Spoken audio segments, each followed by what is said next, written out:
Assalamualaikum warahmatullahi wabarakatuh. Innal hamdalillah nasta'inuhu wa nastaghfiruhu wa nu'minu bihi wa natawakkalu alayhi wa na'udzu bihi min shururi anfusina wa min sayyiati a'malina.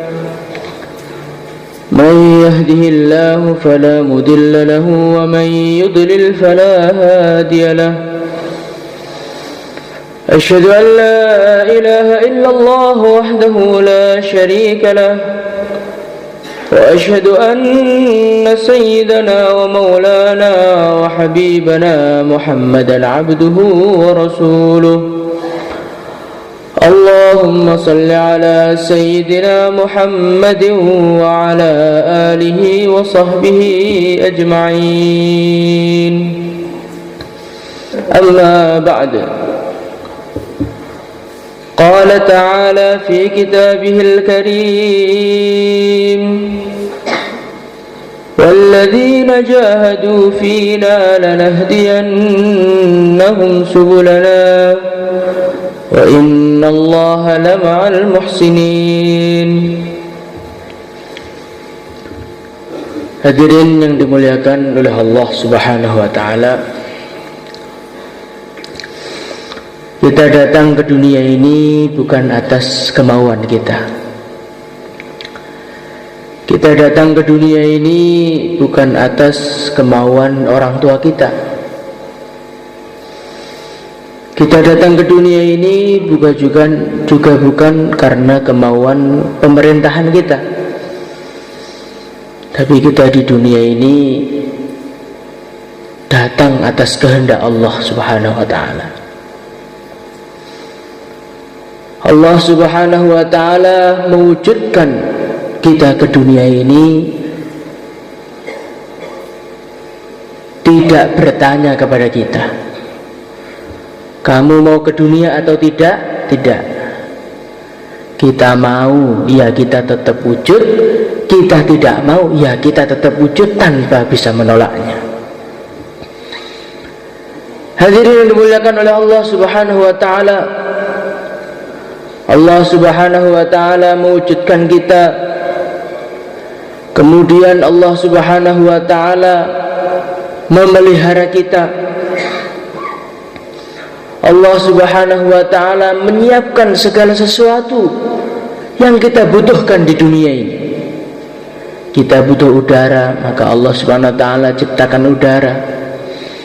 Kita butuh nasi, maka Allah Subhanahu wa ta'ala ciptakan padi.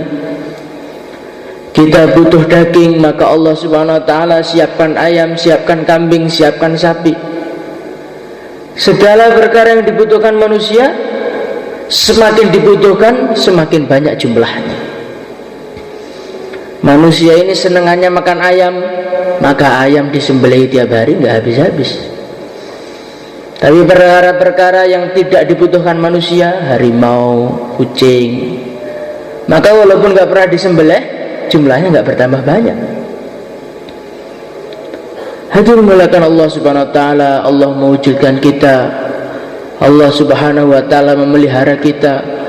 Allah Subhanahu wa ta'ala mencukupi kebutuhan kita. Maka bagi orang yang berpikir, dia akan mengatakan, untuk apa Allah mengirim saya ke dunia ini? Saya ini di dunia datang bukan atas kemauan saya. Sampai dunia, semua kebutuhan saya dicukupi olehnya. Untuk apa saya kok ada di dunia ini? Untuk apa? Hadirin mulakan Allah Subhanahu wa ta'ala, tidak ada seorang pun yang berhak menjawab untuk apa kita dikirim ke dunia ini, kecuali penciptanya sajalah yang berhak menjawabnya. Selain Allah Subhanahu wa ta'ala, kalau berani menjawab mesti salah, karena dia tidak tahu tujuan kita dikirim ke dunia. Hadirin mulakan Allah Subhanahu wa ta'ala, maka karena inilah Allah Subhanahu wa ta'ala turunkan para nabi, turunkan para rasul. Untuk apa? Untuk menyampaikan kepada manusia ini apa tujuan kita hidup di dunia ini. Dan di antara nabi, di antara rasul yang dikirimkan oleh Allah untuk menyampaikan urusan ini adalah baginda Nabi Muhammad sallallahu alaihi wasallam, nabi yang paling mulia, itulah nabi kita. Nabi Muhammad sallallahu alaihi wasallam, beliau ini dikirim oleh Allah kepada manusia untuk menunjukkan kepada manusia sebetulnya kamu itu dikirim untuk apa. Hadirin mulakan Allah Subhanahu wa taala dan Rasulullah sallallahu alaihi wasallam, ini Allah Subhanahu wa taala berikan kepada beliau Al-Qur'an, di mana di dalam Al-Qur'an itu isinya adalah tata cara hidup seorang manusia di dunia ini.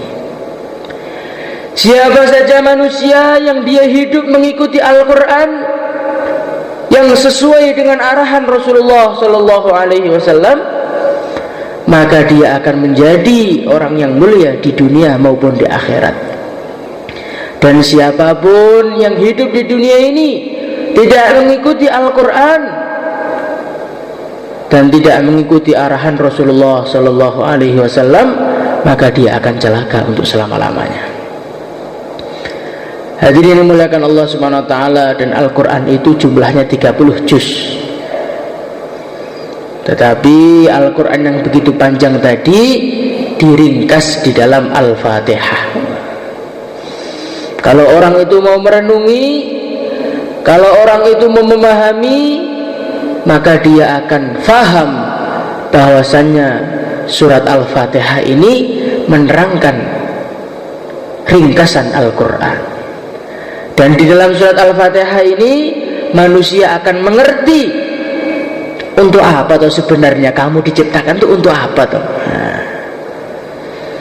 Maka Al-Fatihah ini dimulai dengan Bismillahirrahmanirrahim,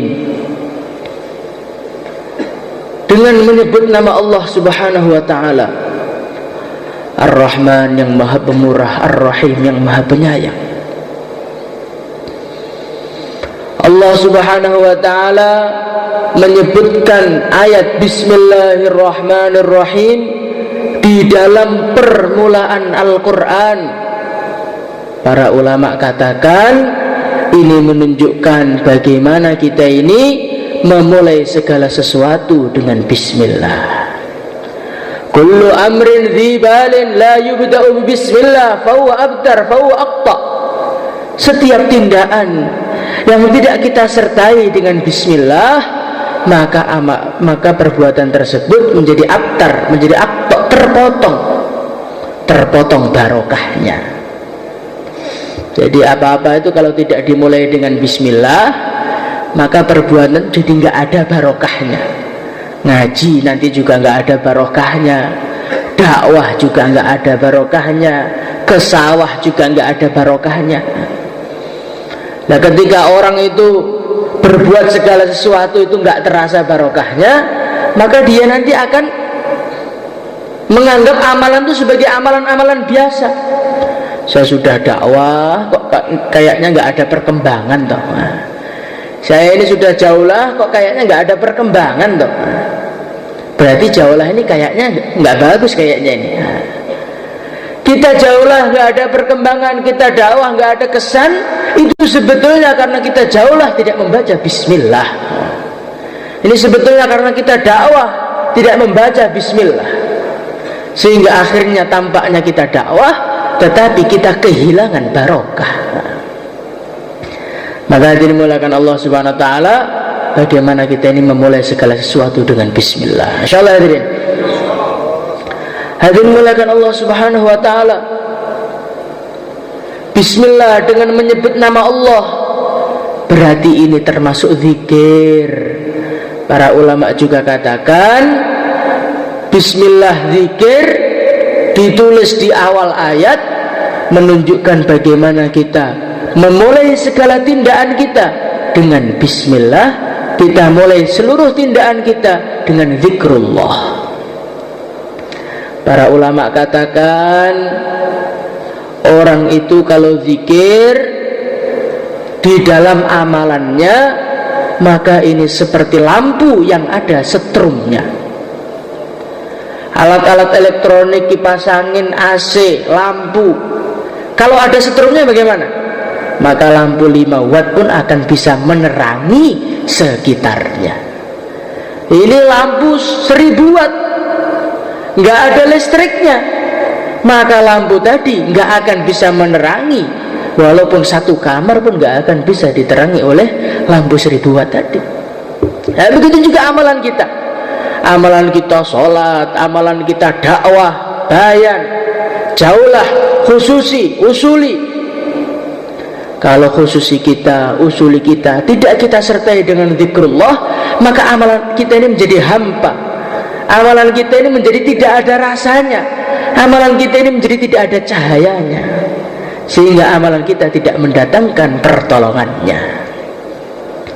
Maka hadirin dimuliakan Allah Subhanahu wa taala, bagaimana kita ini usaha selalu ingat kepada Allah dalam setiap tindakan kita. Insyaallah hadirin. Hadirin dimuliakan Allah Subhanahu wa taala, siapakah orang yang amalannya selalu mendatangkan hidayah? Orang yang amalannya selalu mendatangkan hidayah adalah Rasulullah sallallahu alaihi wasallam. Bagaimana Rasulullah itu?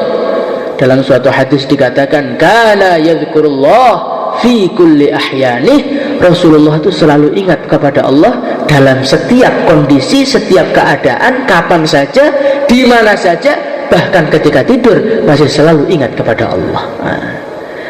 Maka ketika Rasulullah itu zikir 24 jam Rasulullah itu mendatangkan hidayah. Tidurnya Rasulullah mendatangkan hidayah, makannya Rasulullah mendatangkan hidayah, berjalannya Rasulullah mendatangkan hidayah, tutur katanya Rasulullah mendatangkan hidayah, semuanya mendatangkan hidayah. Di antara sebabnya karena Rasulullah ini selalu zikir kepada Allah Subhanahu wa taala. Maka hadirin muliakan Allah Subhanahu wa taala, bagaimana kita ini usaha untuk zikrullah. Insyaallah hadirin. Hadirin muliakan Allah Subhanahu wa taala. Kemudian setelah bismillahirrahmanirrahim, Allah Subhanahu wa taala berfirman, alhamdulillahi rabbil alamin. Segala puji bagi Allah, segala puji hanya bagi Allah Subhanahu wa taala. Jadi hadirin muliakan Allah Subhanahu wa taala, yang layak dipuji di dunia ini hanya dan hanya Allah Subhanahu wa taala. Selain Allah Subhanahu wa taala itu tidak pantas dipuji. Kenapa hadirin mulia? Karena selain Allah itu mendapatkan kebaikan, mendapatkan kehebatan, itu karena diberi oleh Allah. Kalau orang itu tidak diberi oleh Allah Subhanahu wa taala, maka dia tidak akan bisa berbuat apa-apa. Hadirin muliakan Allah Subhanahu wa taala, kita terkagum-kagum dengan orang yang pintar. Perasaan kita kepintaran itu dimiliki olehnya, sebetulnya tidak. Kepintaran itu yang memiliki Allah. Bila Allah berkehendak untuk mencabut kepintaran tadi, maka seketika orang itu langsung gila. Menunjukkan apa? Menunjukkan bahwasanya kepintaran itu dari Allah. Maka orang pintar itu tidak layak dipuji. Yang layak dipuji yang memberi kepintaran kepada manusia. Hadirin muliakan Allah Subhanahu wa taala, orang kuat, seorang pendekar, sekali mukul orang langsung mati umpamanya. Itu sebetulnya kekuatan yang memberi Allah Subhanahu wa taala, bukan kekuatan dia. Kalau Allah berkehendak, maka dia langsung sakit, dia nggak akan bisa bergerak apa-apa. Segala kebaikan yang ada di dunia ini semua dari Allah Subhanahu wa taala, maka yang layak dipuji hanyalah Allah. Hadirin muliakan Allah Subhanahu wa taala. Allah Subhanahu wa taala itu layak dipuji dari segala arahnya. Semua tindakan Allah, semua perbuatan Allah itu layak dipuji. Allah menciptakan para nabi, Allah Subhanahu wa taala menciptakan para rasul, itu layak dipuji. Allah Subhanahu wa taala ciptakan iblis, Allah subhanahu wa ta'ala ciptakan Fir'aun, itu juga layak dipuji juga. Loh Ustaz, bagaimana kok menciptakan Fir'aun, menciptakan iblis layak dipuji? Untuk memudahkan pemahaman kita, apakah kita pernah mendengar namanya film, Pak? Pernah mendengar namanya film? Mungkin zaman-zaman kita belum kartun dulu, sering namanya film itu. Film itu apa toh? Film itu sebuah cerita. Di dalamnya ada tokoh utamanya, di dalamnya ada penjahatnya, ya kan?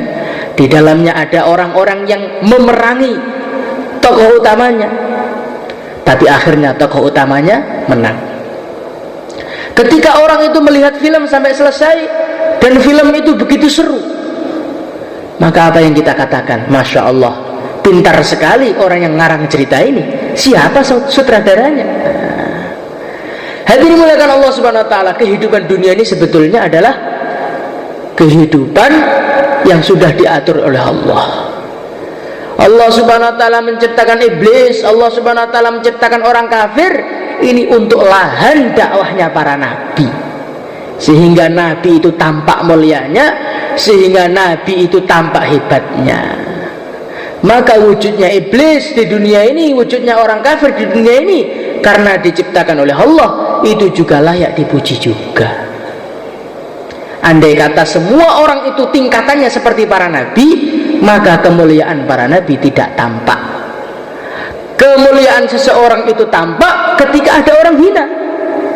Orang pintar itu tampak ketika ada orang bodoh. Maka Allah menciptakan orang bodoh, Allah subhanahu wa ta'ala menciptakan orang kafir, itu sebetulnya harus dipuji juga.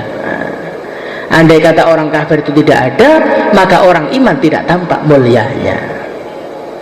Tapi hadirin mulia, bukan berarti karena semua itu ciptaan Allah semuanya baik, tidak.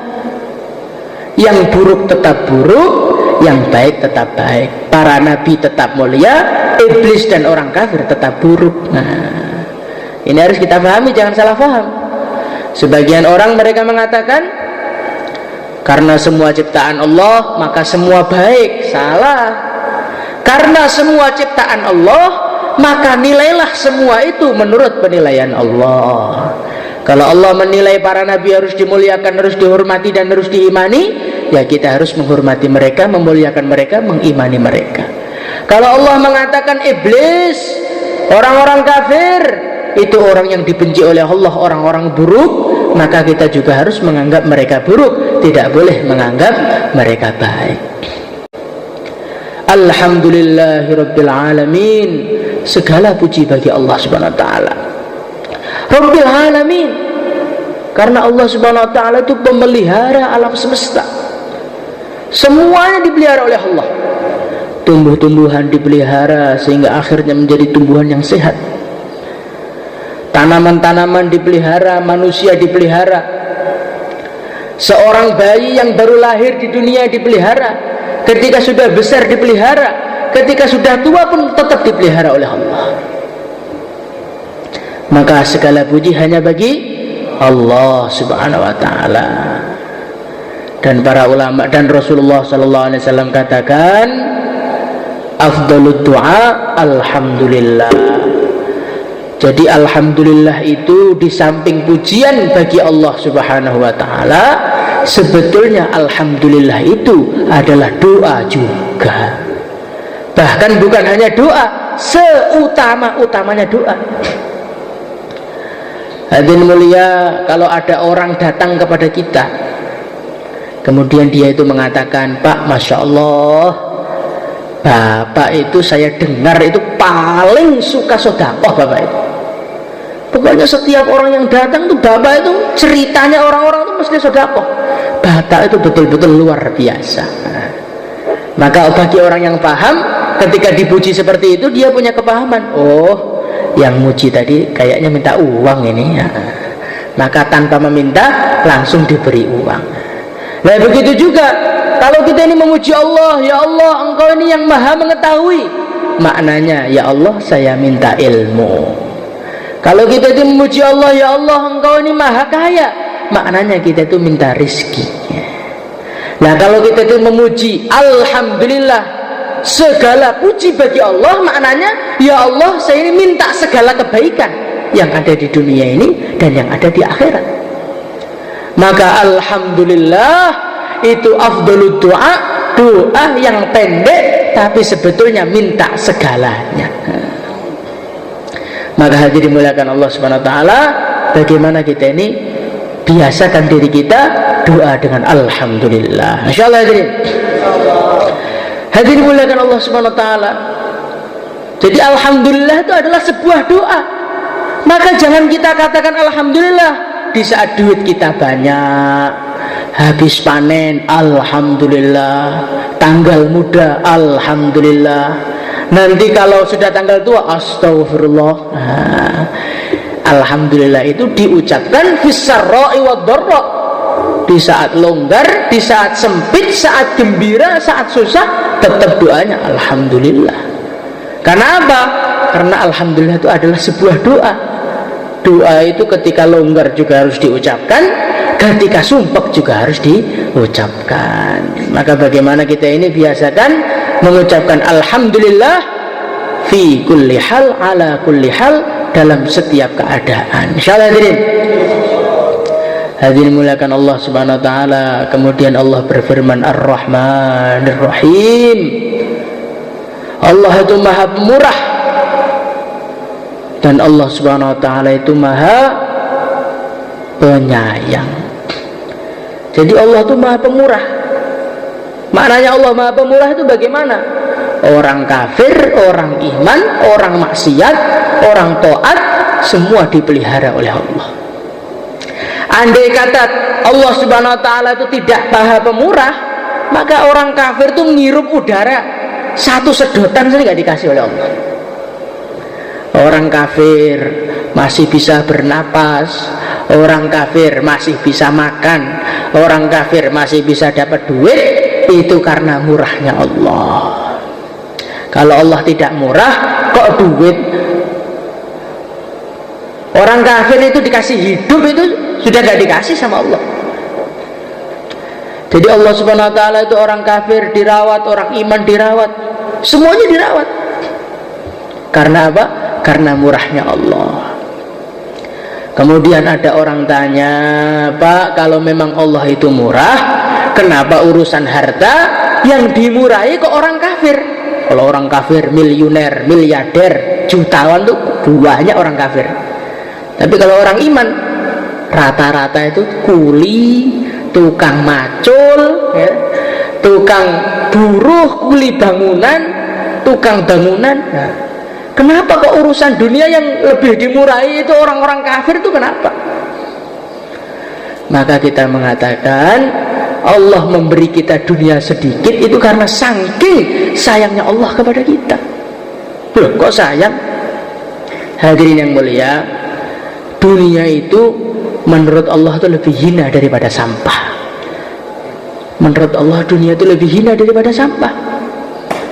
Kalau kita ini di rumah kita ada sampah begitu banyak, kemudian anak kita datang mau membersihkan sampah, maka kita mengatakan jangan nak, biar dibersihkan pembantu saja. Nah, jadi karena anak kita itu kita cintai, anak kita nggak boleh tangannya kotor kena sampah.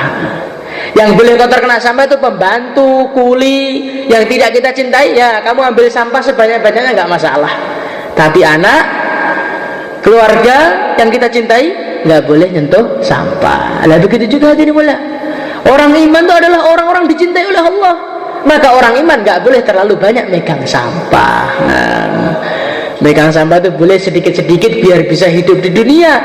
Tapi kalau banyak-banyak tidak usah. Maka hadirin mulia, kalau kita itu diberi rezeki yang tidak terlalu banyak oleh Allah, jangan mengeluh. Justru ini tanda cintanya Allah kepada kita. Insyaallah hadirin. Hadirin muliakan Allah Subhanahu wa taala, Masya Allah.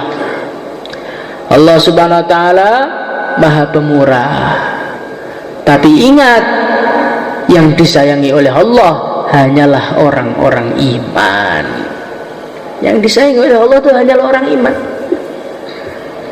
Dimurahi dengan disayangi itu lebih tinggi mana hadirin? Lebih tinggi disayangi. Kalau dimurahi Mungkin saja habis itu dipentung itu bisa, tapi kalau disayangi tidak mungkin disiksa. Nah, alhamdulillah dengan pertolongan Allah, dengan pilihan Allah, kita ini ada tanda-tanda disayangi oleh Allah. Maka bagaimana ini kita syukuri dengan sebetul-betulnya. Insyaallah hadirin. Hadirin muliakan Allah Subhanahu wa taala, di dunia ini semua orang dimurai. Orang kafir diberi harta, orang iman diberi harta, tapi ingat, harta kita akan diurus oleh Allah. Maliki yaumiddin. Nanti akan ada hari pembalasan, kita akan diurus oleh Allah. Kamu dapatkan harta dari mana? Kamu dulu saya beri harta, kamu gunakan untuk apa? Itu semua akan ditanya oleh Allah Subhanahu wa taala. Akan diurus dengan sedetail-detailnya. Tidak ada satupun tindakan kita yang tidak diurus oleh Allah Subhanahu wa taala. Mulai amalan zahir sampai amalan batin, sampai niat-niat kita yang kecil-kecil itu semua diurus oleh Allah. Maka sikap kita bagaimana setelah tahu seperti ini? Sikap kita, berhati-hatilah di dalam amal di dunia ini. Insyaallah hadirin. Hadirin mulia, amalan kita itu diurus mulai zahirnya sampai batinnya. Dulu kita dengarkan bayan, kemudian kita ini ada ngelamunnya, itu nanti ada datanya itu. Ini kita tidur ada ngobrolnya, nanti ada datanya itu. Kita dulu khurut fisabilillah, kemudian ada mampir ke warungnya, ada ngerokoknya, itu ada datanya semua. Masya Allah. Kita tidur ketika bayan umpamanya, itu nanti juga ada urusannya. Maka bagi orang iman yang berpikir, dia mesti hati-hati dalam beramal, jangan sampai amal-amal dia di dunia ini menyulitkan dia di akhirat nanti. Maka bagaimana kita usaha hati-hati hidup di dunia. Insyaallah hadirin. Hadirin muliakan Allah Subhanahu wa taala, setelah orang itu melihat kehebatan Allah, murahnya Allah, sayangnya Allah, Allah itu maha penguasa di dunia di akhirat, maka dia punya kesimpulan, iyyaka na'bud wa iyyaka nasta'in, hanya kepada Engkau ya Allah saya menyembah. Jadi orang itu setelah melihat keagungan Allah, maka kesimpulannya hanya satu saja, hanya kepada Engkau kami menyembah. Dan setelah kita melihat Allah itu yang mendatangkan kebaikan segala-galanya di dunia ini dan di akhirat nanti, maka kesimpulan kita hanya satu, wa iyyaka nasta'in, hanya kepada Engkau kami minta tolong. Jadi kalau orang itu memahami semua dari Allah, yang layak diharapkan hanya Allah, maka dia mesti akan minta tolong hanya kepada Allah. Kita itu masih minta tolong kepada makhluk. Kalau punya masalah kita datang kepada orang, Pak sebetulnya saya punya masalah. Kalau kita ini kesulitan urusan uang, kita utang sana, kita utang sini, kita merengek orang ke sana, kita merengek orang ke sini. Tindakan kita semuanya ini sebetulnya karena kita belum paham siapakah Allah Subhanahu wa taala itu. Kalau kita paham siapakah Allah Subhanahu wa taala itu, maka setiap ada masalah yang kita ingat mesti hanya Allah, yang kita minta tolong mesti hanya Allah Subhanahu wa taala. Maka hadirin muliakan Allah Subhanahu wa taala, bagaimana kita latih kehidupan kita selalu minta tolong kepada Allah. Insyaallah hadirin. Hadirin mulia, kita ini sekarang minta tolong kepada Allah yang besar-besar aja. Ya Allah, saya minta surga. Ya Allah, lindungilah dari neraka. Tapi perkara-perkara kecil kita ini suka menyelesaikan dengan makhluk. Maka ini tindakan yang salah. Kita bagaimana selesaikan urusan besar, selesaikan urusan kecil dengan minta kepada Allah Subhanahu wa taala. Insyaallah hadirin. Para sahabat itu enggak punya garam, minta kepada Allah. Para sahabat itu sawahnya kekeringan, sholat minta kepada Allah. Nah, sekarang bagaimana? Ini nggak ada hujan ini, disele. Nah, saya ini sakjame piro sakjame. Masya Allah. Ketika kekeringan ingat diesel, ketika kelaparan ingat nasi, ketika masalah ingat orang lain. Hadirin yang mulia, masalah itu yang memberi Allah Subhanahu wa taala. Lah kalau kita itu masalah yang memberi Allah, kemudian kita minta penyelesaian kepada makhluk, maka Allah akan marah kepada kita. Masalahnya akan semakin dipanjang-panjangkan, semakin disulit-sulitkan. Hadirin mulia, ini sekedar perumpamaan yang Allah tidak boleh diumpamakan seperti ini. Ini bapak kita nguji kita sebagai anak ini diuji. Nanti kalau kita itu lulus ujian dari bapak kita, maka kita akan dikasih uang yang banyak.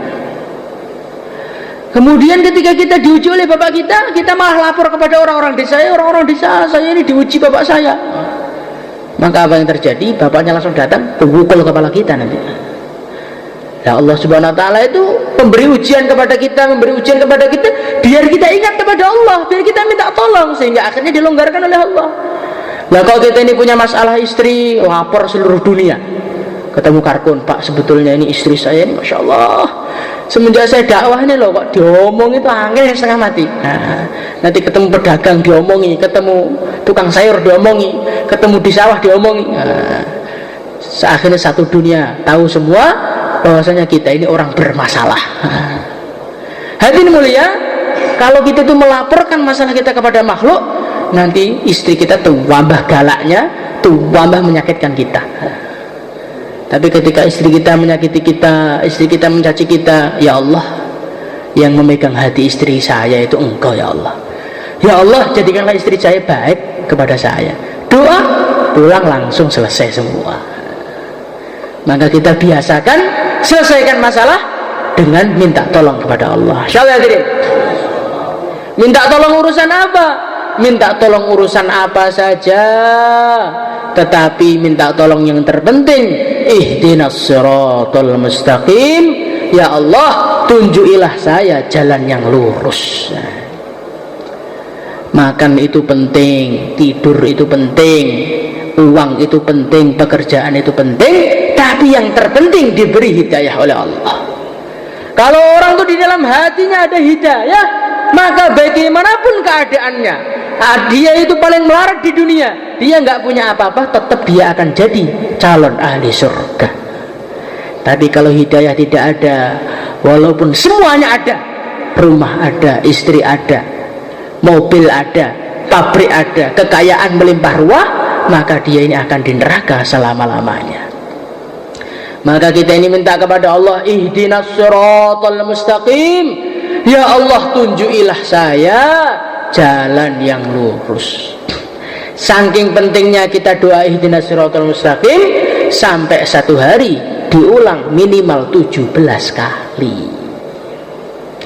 Maka hadirin muliakan Allah Subhanahu wa taala, bagaimana kita ini doa ihdinas siratal mustaqim setiap saat supaya Allah memberi kita hidayah. Insyaallah hadirin. Jalan yang lurus itu jalannya siapa? Siratal ladzina an'amta alaihim. Jalan yang lurus itu adalah jalannya orang-orang yang diberi nikmat oleh Allah. Ya Allah, tunjukilah jalan yang lurus, jalannya orang-orang yang Engkau beri nikmat. Siapakah yang orang diberi nikmat itu? Ulaikal ladzina an'amallahu alaihim minan nabiyyin was-siddiqin wasyuhada'i was-salihin wa hasuna ulaika rafiqa. Orang-orang yang diberi nikmat oleh Allah, yang pertama nabiyyin, para nabi, yang kedua siddiqin, yang ketiga syuhada, yang keempat salihin. Jadi yang kita minta itu jalannya 4 orang ini. Yang pertama adalah jalannya para nabi. Inilah yang kita minta setiap kita sholat. Jalannya para nabi itu apa? Jalannya para nabi itu secara garis besarnya adalah memperjuangkan agama, mendakwahkan agama 24 jam. Inilah yang kita minta kepada Allah. Maka kalau kita doa kepada Allah, ya Allah tunjukilah saya jalan yang lurus, maknanya ya Allah tunjukilah saya jalannya para nabi, sehingga Engkau menolong saya untuk dakwah setiap saat. Insyaallah hadirin. Kemudian yang kedua, jalannya para siddiqin. Para siddiqin itu apa? Para siddiqin itu amirnya Sayyidina Abu Bakar radhiyallahu anhu. Para siddiqin itu maknanya orang-orang yang bertanggung jawab urusan agama. Tidak hanya dakwah saja, tapi tanggung jawab urusan dakwah. Walaupun kita ini orang paling belakang, tapi kita harus punya tanggung jawab urusan dakwah. Hadirin mulia, orang tanggung jawab itu seperti orang punya bis itu hadirin. Orang punya bis itu dia nyopir nggak hadirin? Tidak, yang nyopir itu sopirnya. Orang yang punya bis banyak itu dia yang bagian nyuci bisnya enggak? Tidak. Tetapi walaupun dia tidak nyuci, tidak nyopir, dia tetap senantiasa memikirkan bisnya, bagaimana biar bisnya tetap jalan, bagaimana biar bisnya tidak nabrak. Itu pikirnya orang punya bis. Walaupun dia nggak nyopir, tetap dia berpikir bagaimana biar bisnya tidak nabrak. Loh, kenapa kok memikirkan? Karena kalau bis itu dapat uang, yang untung pemiliknya. Kalau bis itu nabrak, yang rugi pemiliknya. Nah, dakwah ini milik kita hadirin. Dakwah itu bukan milik siapa-siapa. Maka kita harus memikirkan dakwah. Walaupun kita ini hanya sekedar orang mahalah, menanggung jawab mahalah aja bukan, tetap kita harus memikirkan dakwah. Insyaallah hadirin. Karena apa?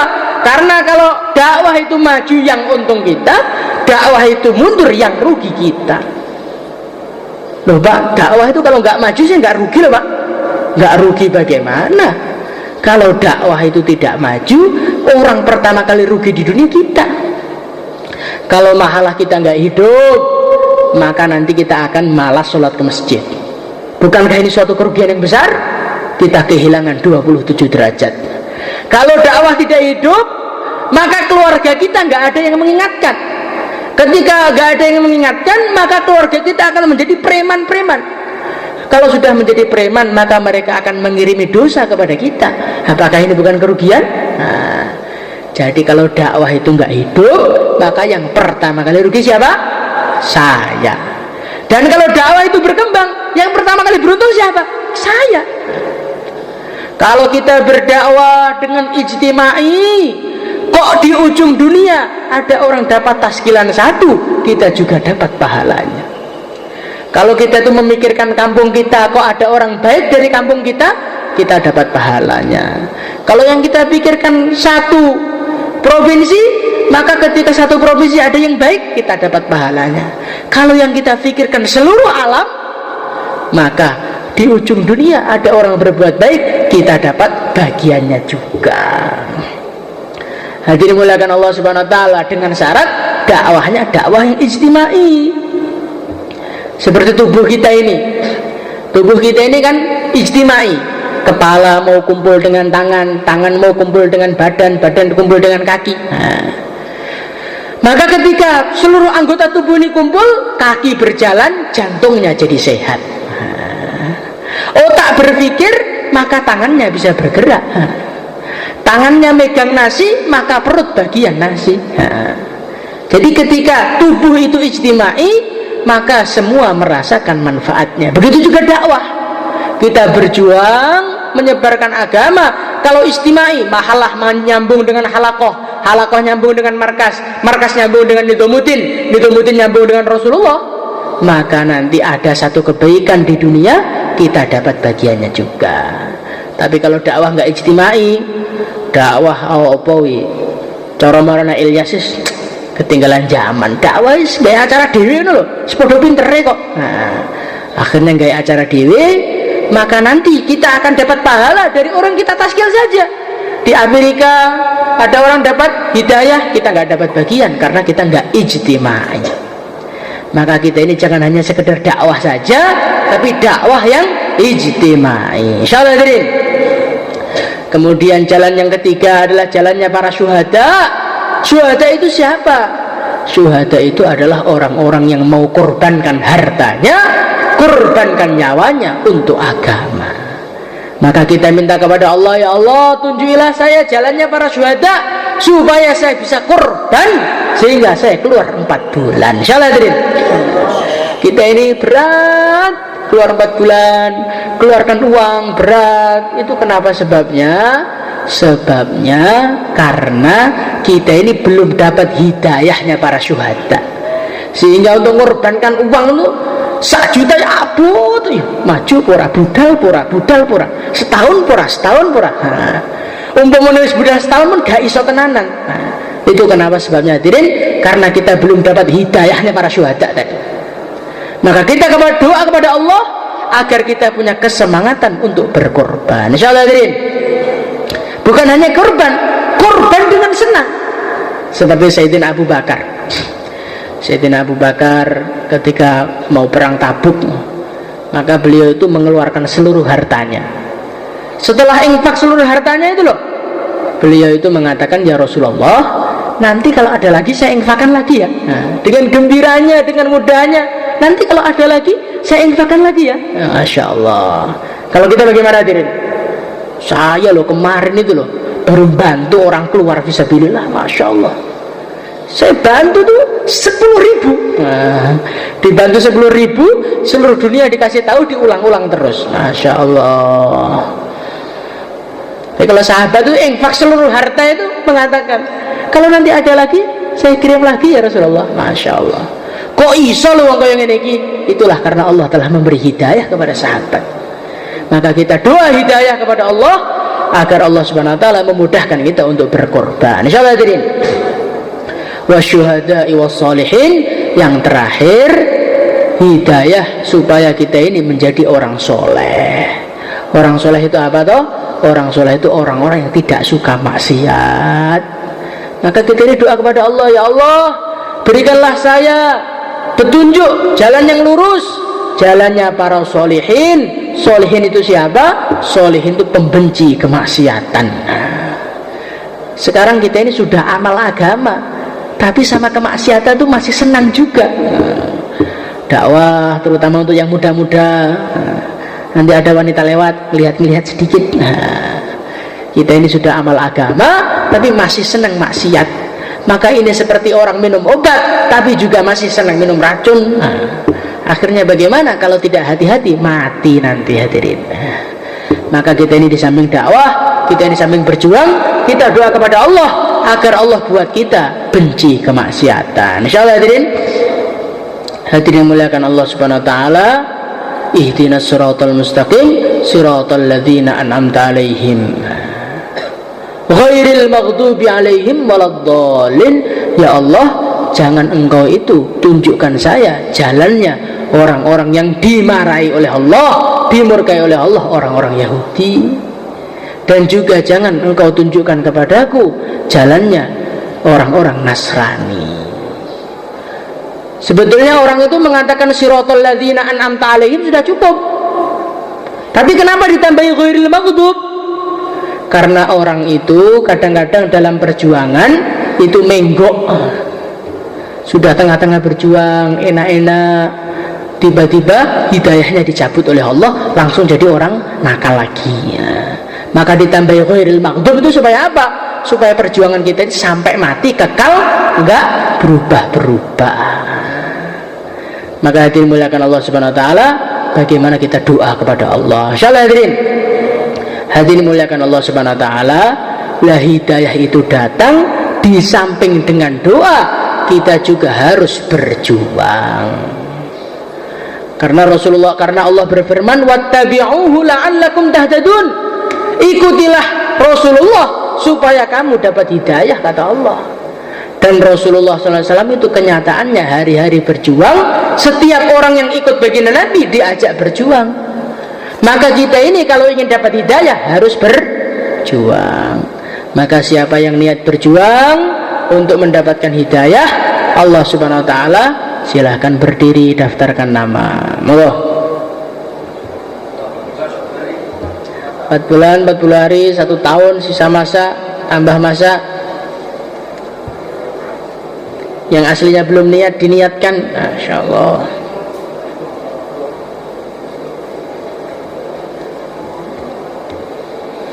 Insyaallah semuanya ini hadirin. Hadirin mulakan Allah Subhanahu wa taala. Sekarang kita ulang-ulang